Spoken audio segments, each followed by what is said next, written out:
Welcome to Kenton's videos. Enjoy the video. In this video, I will explain how to use Gemini AI. First, navigate to the Gemini website using your preferred browser.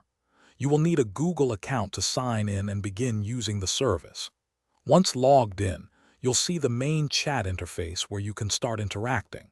It's designed for intuitive use, making it easy to jump right into your first conversation or task. To interact with Gemini, simply type your question or command into the text box at the bottom of the screen.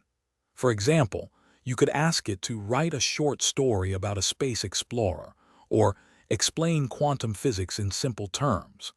The more precise your prompt, the more accurate and helpful Gemini's response will be. Don't hesitate to try various approaches to see what works best for your needs. To get the most out of Gemini, consider refining your prompts. If the initial response isn't quite right, ask follow-up questions to guide it. For instance, if you asked for a story, you might then say, "Make the main character a robot."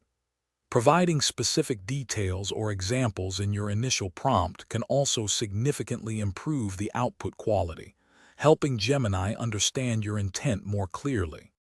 Always review Gemini's generated content for accuracy and suitability before using it.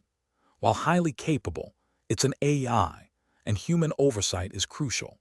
You can also save your conversations to revisit them later, which is handy for ongoing projects or learning. Remember to check the description below for a link to the Echo Dot smart speaker and other great deals to enhance your daily life. It's a fantastic way to bring smart technology into your home. Thanks for watching. Consider subscribing if we helped you.